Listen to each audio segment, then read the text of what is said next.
Helin Sari Ertem, who's a professor in international relations at Istanbul Medeniyet University. Professor, thank you so much for your time. They're not just the G20 there, of course. There are quite a few other world leaders.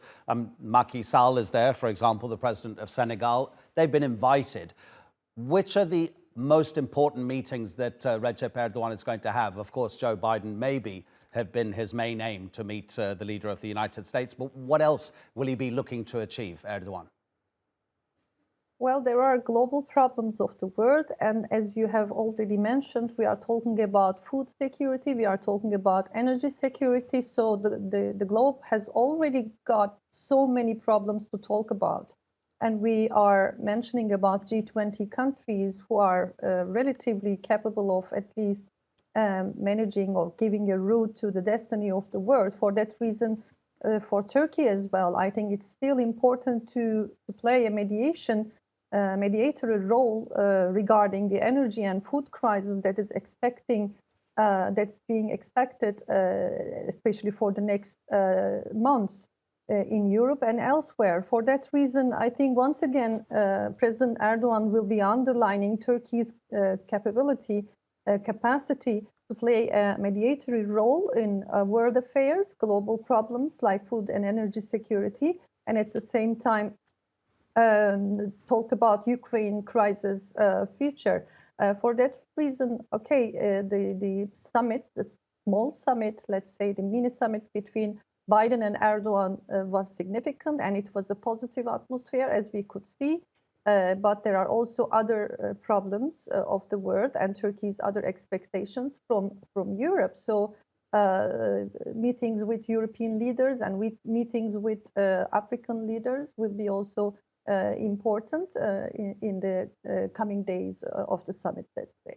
Yeah, absolutely. I mean, the Ukraine grain deal is a very good example of how Turkey can play a role in the international system, also being able to, of course, have discussions with both Moscow and Kiev. You've got the war in Syria, which continues. And in terms of European security, especially, Turkey's role is important. Also trying to stop the migrants leaving from the east through Turkey to Europe.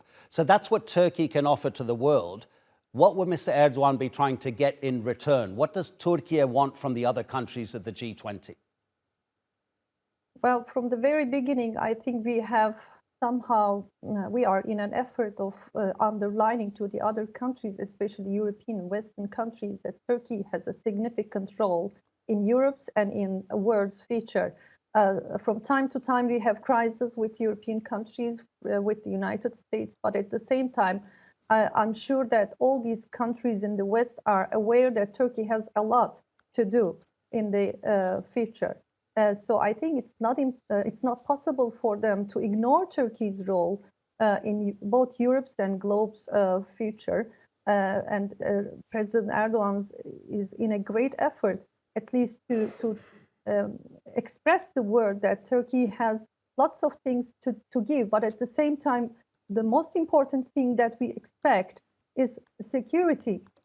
We want the other countries, especially Western countries led by the United States, to understand that terrorism is not only Turkey's problem, it's the world's problem. It's the United States problem. It's European countries' problem. For that reason, the bomb that exploded at weekend in Istanbul is not the problem of Turkey only, but it's the problem of everywhere, especially Western countries. We have to understand that our security is connected to each other. So Turkey's security is Europe's security. Turkey's security in terms of migrants flow to Europe is very significant. For that reason, I think it's the time, once again, for the West to understand that terrorism is not only Turkey's problem. At the same time, there are two wars in the south and in the north, one in Ukraine and one in Syria. Both has to be ended in a reasonable way. Ukraine's future is very significant, especially for Europe's winter, let's say. For that reason, I do expect a kind of pressure which will relatively increase in coming months from the West towards the Zelensky government in Ukraine to decrease the tension and to find a possible solution for the war.